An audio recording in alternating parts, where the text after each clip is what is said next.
Welcome, ladies and gentlemen, to Aggressively Healthy Podcast. We're back on another Friday. I'm Dr. Marko Lujic. And I'm Mike Ranfone. And this is the Aggressively Healthy Podcast, powered by RTS Health. The whole idea behind these podcasts is to give a good representation of what we actually do for a living. Yeah. What the business stands for. I mean, like this is he says it, commercial break, but we're essentially just talking about real life examples, like not only the personal examples that we've just provided, but like many representations of the clients that we work with all day, weekly, daily, like monthly. It's something that like maybe is just, it's almost disheartening to realize like we're in Hamden, Connecticut, and there's no real comparable facility. And I'm not trying to blow smoke. No. I'm just saying it's so bizarre to me that people are at such a disadvantage. Yeah. A, looking for information, B, having a good source of that information that consistently delivers, and then the other one who can actually do something about the information that you collect. Yeah. So yeah, it's a plug for us. Like it is a plug for us. Like I met another doctor who does what we do. He came up to me. He's like, I do exactly what you do. And I was like, no, in my brain, I was like, no, you don't.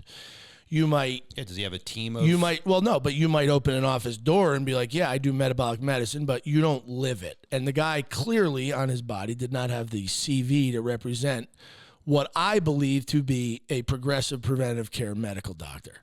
Now, included in what we can provide, which is, I believe, what people need to understand is necessary, are exercise, training programs, nutritional programs with variants based on your own personal chemical makeups, variants based on exercise protocols, variants based on lifestyle goals, all of it, which is impossible to do on your own. Then on the medical end, right, we have full complementary medicine. Everything you need to get done medically here as a general quarterback of your healthcare, the CEO, general contractor, we can help run it, right?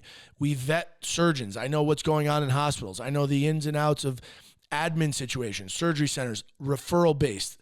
We have connections all around the country. I got a call from San Francisco a couple weeks ago to get a GI guy out there. Within a week, he was in a GI office, right? Like, these are the sorts of connections you need to make within the medical world as well. And then I believe what will be the crown jewel of how do we assess, like you said, chemically, then anatomically, and then physically, and then the result. Physiology, right? So we have the availability to now put people through testing to get measurements. Yeah, plug the physio suite. Yeah, so the physio suite, I think, is an awesome freaking thing, right?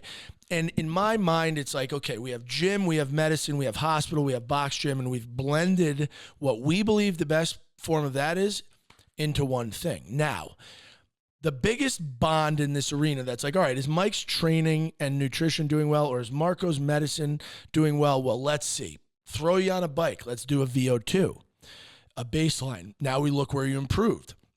Now we look at changes, parameters, and data that made those changes happen. That's one investigation. A second investigation is a brain scan, metabolic health of your brain. I watch it every single time.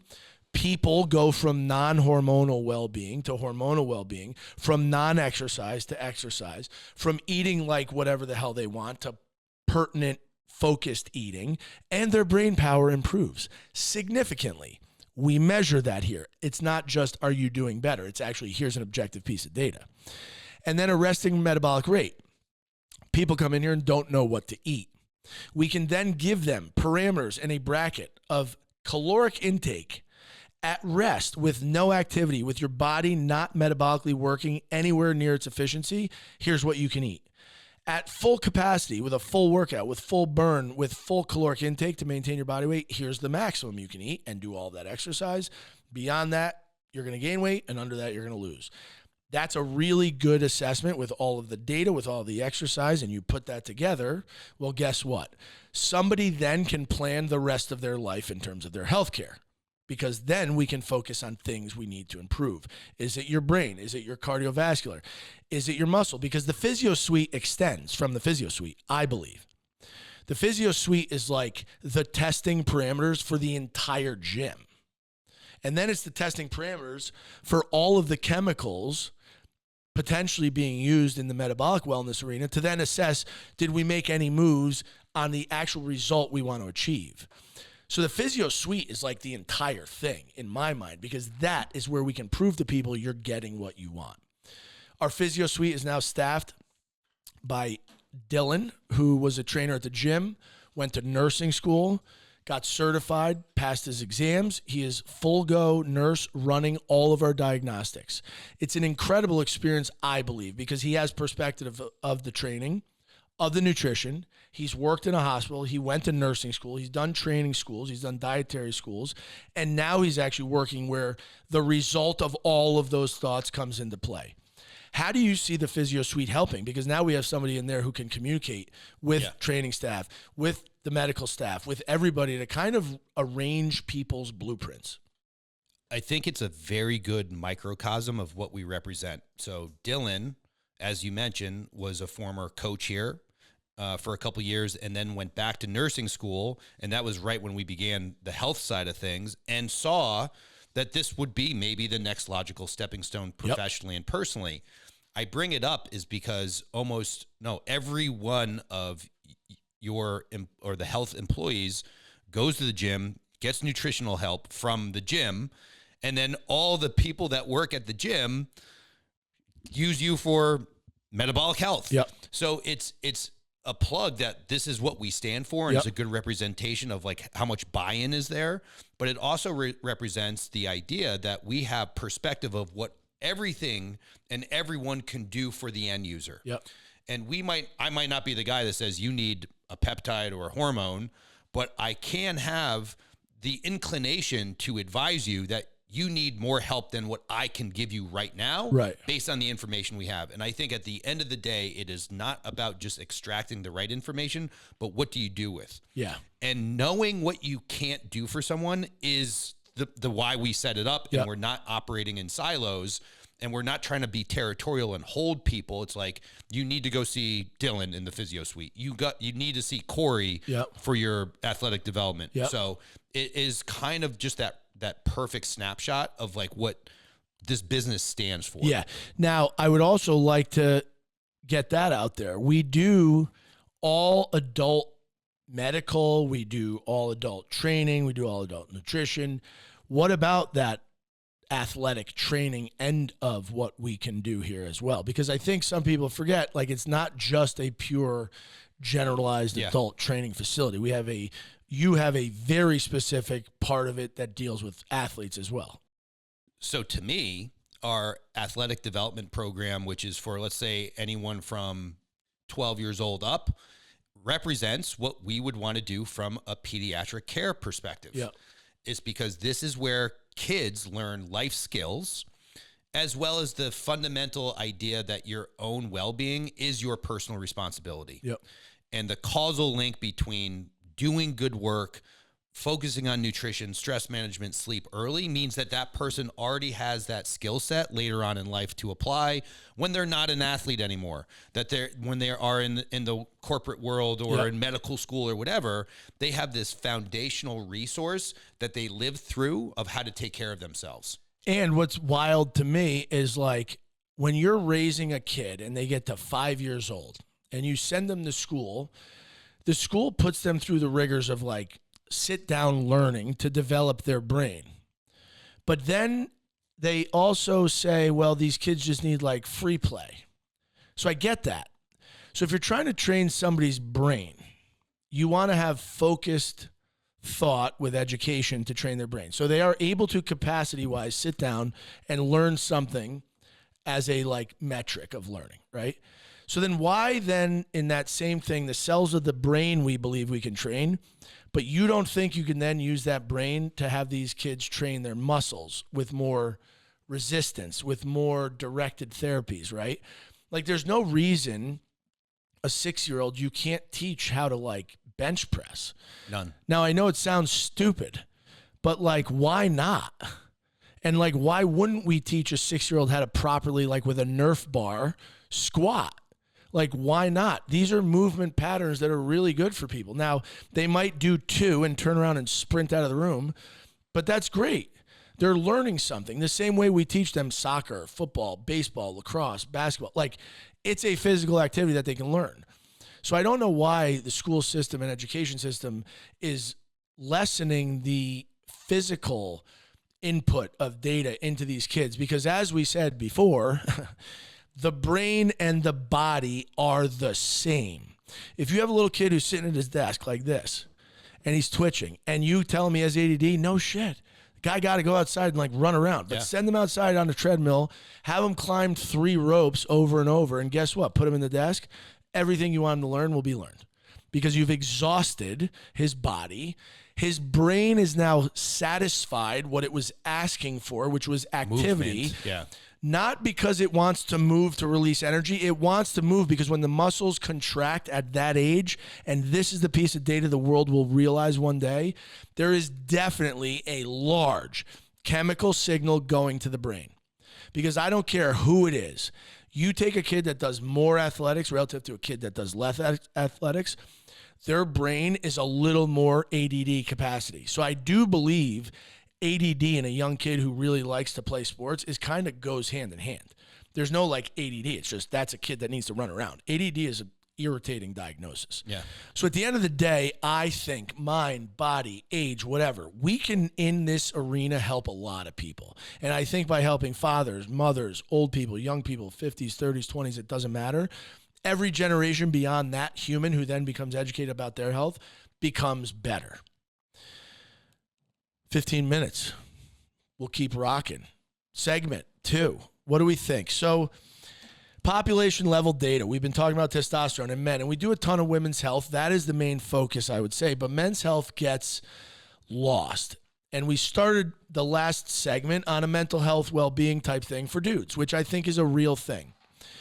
There was a Massachusetts male aging study confirmed by multiple European and U.S. studies. It shows an age-independent decline of roughly 1% per year of testosterone since the late 1980s. The key word is age-independent, meaning this isn't just men getting older. It's men of the same age having lower testosterone. So the older generations had more testosterone, we have less. That is a fact. If the world doesn't want to deal with that, I don't know what to tell you. So in 1960, your average 25-year-old guy had more testosterone than your current 25-year-old. Independent of how many videos they make with how many tattoos on their eyeball and how many guns they can hold, in 1960s, they were just a little more badass to the bone, I guess, relative to testosterone. So what are we doing about it? Tattoos and makeup and different clothes? I think that's not the answer. I think the answer is actually chemical, if you see what I'm getting at. The male, changed, right? Like some skinny pencil neck guy with a gun could shoot us. That then negates all of our investing in our muscles and everything, right? Yeah. But that also, you can take that lower level in terms of argument, take that lower level in terms of disagreement, and then it turns into a situation where it's like, okay, is the testosterone actually changing over time, adjusting people's decision-making, right? Because the 25-year-olds back in 1960s were having babies and raising families and like smoking a Marlboro with their Chevy in the front. You know, the picture I'm like thinking of, the ranch house with the split level. Like they were doing things in their 25 and 30s. Now your average 25 and 30, they're complaining that they can't get a job, which I understand the market's rough. But is this a chemical thing? Is it a societal thing? Or did society change because of the chemicals? Because I don't know. When I look around, I'm not seeing like really great leadership on TV anymore, right? I don't really know what I'm watching. We're just a bunch of egos whining about crap. So I think over time with TRT going down, how do we address this in less of like a man, you got to be a man way, and more of a, hey, society is actually like not doing well, and it might be the fault of our hormone imbalance. Where to start on this one? So the whole idea of, let's just use men, for example, like what is the male archetype? When we were growing up in the 80s, it was pretty simple. Like you look at the cartoons that we watched, the movie stars. He-Man. And He-Man, what is it? Thundercats, Transformers. There was these dominant male roles. And then when you look at the movies, it was the golden age of Schwarzenegger and Stallone and Van Damme. It was these huge action heroes that looked big and jacked and blah, blah, blah. But that was also the cultural acceptance of what a man or male should be. And that they were very much the go-getters. Yeah. And that certainly shaped, how I thought about and my dad was a very strong male, old school Italian, so it was common to me that's what I associated with. And I also did contact sports, and I wanted to be competitive, and that was also encouraged and reinforced from both my father and mother, as well as the teachers and the coaches. Is you're doing it. And part of it is I don't see that those same environmental factors present today. Yeah. And whether it's, the idea that there's a bigger spectrum to deal with, and what a male is and what a female is, the gender roles and all that stuff. But it does then depend on what we're encouraging our kids to do, right? And the inheritance of the parents to the kids. Yeah. And you can see now, there are less fit, less active, less in shape people. So therefore there's going to be more less fit, less in shape, active children, so activation or stimulation is going to automatically decrease. And then we can add in the technological piece that makes comfort and convenience the thing that everyone seeks above everything else. Right. So, and I'm trying to use as many vantage points to paint this picture. Yeah. And then you can get into the plastics in the food and the environmental factors that actually suppress testosterone. And now we have this shitstorm that we're trying to unravel, but it doesn't go against what we've already talked about foundationally, which is diet, exercise, maybe having a keen understanding of what your blood looks like. Yep. And we've said this before, your genetics load the gun, your behaviors pull the trigger. Yeah. So what are you doing? Because that's really, at the end of the day, the only thing you can control. Yeah. And I think in terms of testosterone replacement, the biggest misunderstanding also is it just a number? Do I shoot for a target? Yeah. Is it, I got low T or high T? My testosterone at 80% of what the normal maximum capacity is, I feel better than if I'm at 100% or 20. Some people really feel great at that 100. Some people feel great at greater than whatever we think that 100 is, and their biomarkers are perfect and they like that better, right? And there's a lot of variability. So I don't think when we chase a number without knowing everything else, like my explanation in the last segment about some of the protein stuff, if you don't have the whole picture, like you said, if it's not biopsychosocial and all of it involved, it's a really difficult picture to try to decipher. Now, the craziest thing to me is I practiced medicine in hospitals, and I did surgery a lot. We'll get back on the topic, but this kind of always blows my mind. And I used to meet people for 10 minutes, 15 minutes, 20 minutes in a pre-op after they had been seen by the PA and worked up, blah, blah, blah, blah. They come in, I'm like, great, we're going to do an operation. Let's sign a consent. And then I wouldn't see them, and then I'd see them in the hospital, 10 minutes pre-op, we'd sign the thing, we'd go in the operating room, we'd do a timeout, they'd go to sleep, I'd operate, leave, I see them for 15 minutes post-op, and that's it. And I don't know, sex is intimate, right? That's a pretty intimate experience with another human. When you put somebody to sleep on an operating room table and you take a knife and you cut them open and you do stuff to them, if you don't recognize that as intimate, I don't know what else is, right? You're cutting a human open and putting your hands inside them. I think at the end of the day, the humanity gets a little bit lost, which in the technical aspect of it, it's okay. But in the preventative, non-sick care surgical world, it's really not. Because every time I meet with people, we're talking about biopsychosocial stuff outside of just a number. Every time I meet with them, I learn something totally new relative to their new chemical makeup, relative to their lifestyle, relative to what I then learn about them. Because a lot of people don't even tell you because they don't know what to tell you. So when somebody sits down in front of me, has a little bit of a flickering right eyelid, they tell me they're exhausted, they tell me don't sleep, I look at their hormones, their testosterone's terrible, their estrogen's terrible, and they're like, I can't concentrate, I see the flicker, I know, well, you're exhausted or you drink too much caffeine or there's a million different ticks, but I would never know that if I don't sit with that person and see those changes. So the hours a year matter. But I think we need to get away from it's just chase this number. It's more, you got to chase the whole thing. Yeah. You got to chase the lifestyle. You got to chase And it brings me back to last night. I even said on the phone to you, I was like, I know it sounds kooky, but if we just kind of got rid of religions, for instance, and you like didn't murder people over what you thought in religious world, and we all just like got together and like, let's all be healthy, independent of religion, color, race, sex, size, shape, whatever. I'm pretty convinced if the goal was like, I got to get healthy, you would never be able to concentrate on anybody else's issues. You'd have to take care of yourself, which if you do take care of yourself, by the way, when you got all your shit in order and we got all our shit in order, it doesn't bother the person next to you. People around you get irritated when you don't have your shit in order, right? So like if you're on a bus and you're miserably upset and everybody on the bus is going to feel that tension, but that's not their fault.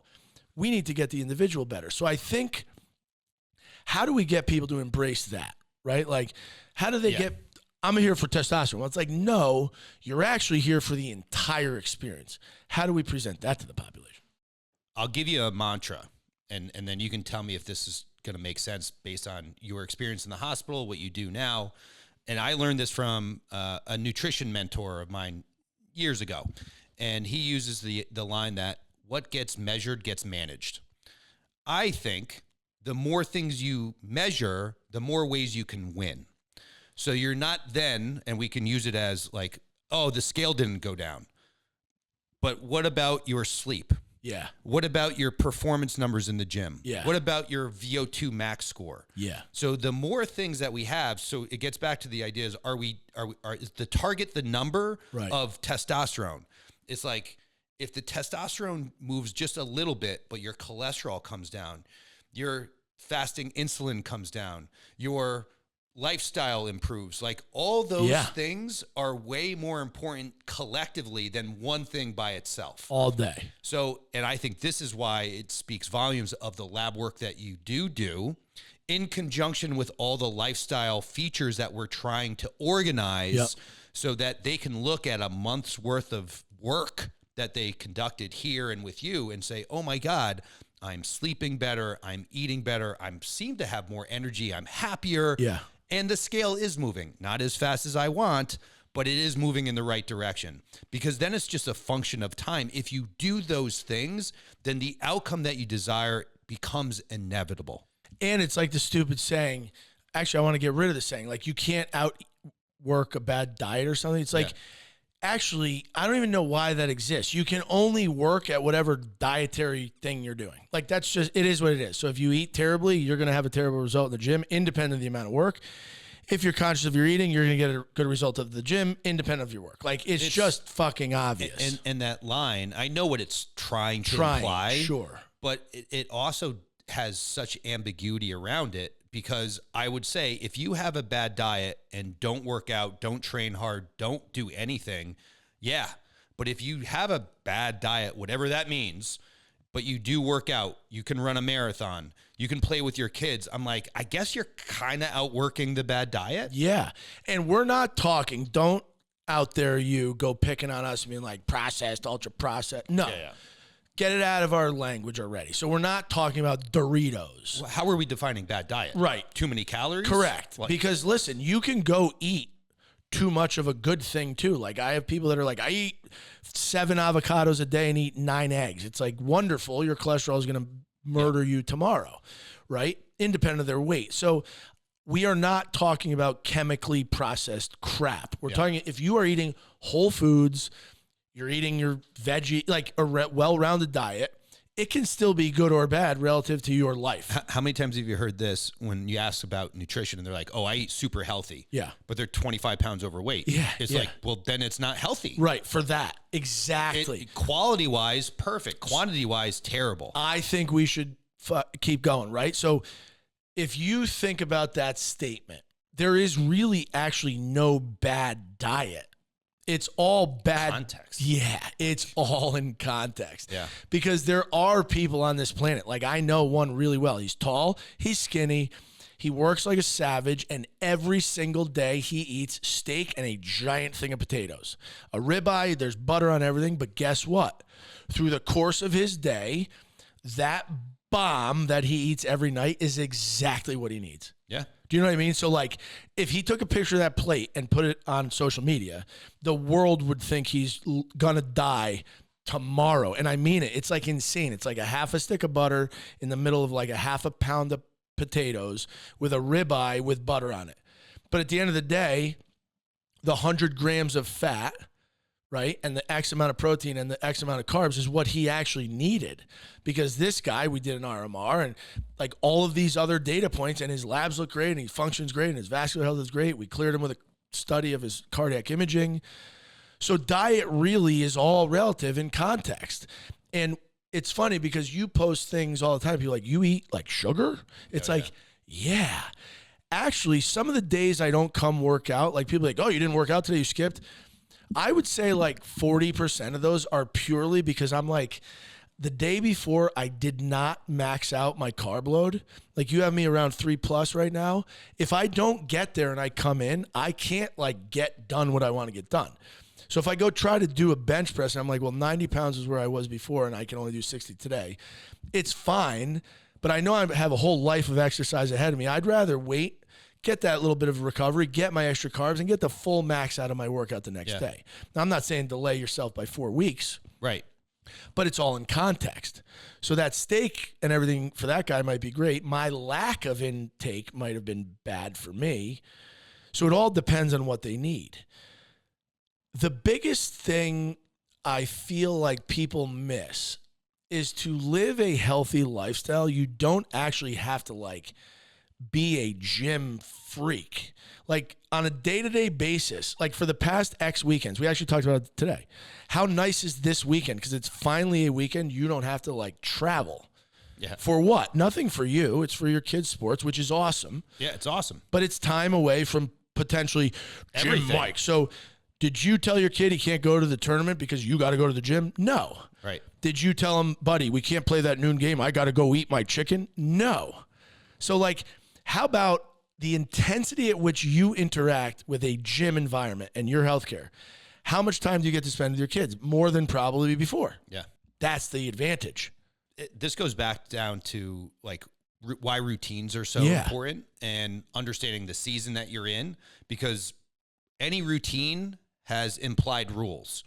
If you create the routine, then you can dictate the rules so you can only win. Nailed it. Right? So I know that the next 7 weeks of my life are going to be dedicated to the weekends, to traveling to God knows where for my kids' lacrosse tournament. So that means I can't have Saturday and Sunday as an option. I have to be a little bit different with my nutrition focus. Yep. And that's okay because I said I wanted to achieve the flexibility and freedom to spend time with my kid, which then means my training doesn't go away. It changes to accommodate the life that I said I wanted. Yes. And that's that is the crux of being flexible, understanding, keen, and also know that like maybe I won't get stronger in the next 5 weeks. Cool. Am I still hitting the gym 4 to 5 times a week? Absolutely. Am I getting my macros in 90% of the time? 100%. Am I spending more time with my kid right now than I will in the rest of the year? 100%. Because that's the goal. And I want to put a big plug for the quote unquote Ranfone training systems, the exercise end of it. Because I have a huge advantage being able to access your ability to program for one major reason. I'm about to go away. So next week I will be in Croatia from July 8th to 22nd. We will be doing a remote podcast. It'll be pretty sick. It's a beautiful place to be. My family's from there, so we're going. My dad's older. He's in his 90s, so we're going to go there with my mother's late 80s. We're going to try to spend some time. But the advantage is this. I'm going away on a vacation. I will guarantee you with 100% assurity, none of my health care activities will interrupt any of my children's activities on that trip. The beauty is he will develop a program, which we've already kind of done in our brain. We've talked about it, where I'm going to have optionality, some body weight things. We've scouted the area. There's a gym there that I will be able to go to with some machines so the programming can be adjusted to that. And guess what Mike said? If you get to the gym 5 times, great. If you get 3 times, great. If you get 1 time, great. If you don't go at all, the next week do A, B, C, or D. Yeah. Like, it is a totally option thing. Yes, there is a terminal time to like not doing anything. So there is no optionality to, well, take the 4 weeks off and don't return. But it's how do we work with our travel? Now, part of why I'm getting into this is the next episode may be remote. I might be on a camera. Mike is going to be moving around for lacrosse tournaments. He's constantly on the road. I'm going to experience a blocked vacation. And what we're going to try to do is give you a little bit of that experience. We're going to do a little bit, maybe some live stuff, a little more filming, but to prove and show people that while we are on the move, while Mike's traveling around the tournaments, on the road, maybe at a rest stop, a choice of food, maybe at a restaurant where you might not be able to get exactly what you want. I'm going to be international, a whole new world of food. Maybe they're a little more into oil. Maybe they use a local something that I might have to adjust my dietary needs to. But the coolest part is he adjusted the training, gave me a block of nutritional parameters to try to like stay in between, because listen, is it going to be perfect? There's no way. But can we make it better than it would be if we didn't pay attention to it? Yeah. If you had no plan. Absolutely. So we're going to finish up here for today's, I think that was a good amount of roll. Multiple segments, multiple topics. I hope you guys really enjoy what we're talking about.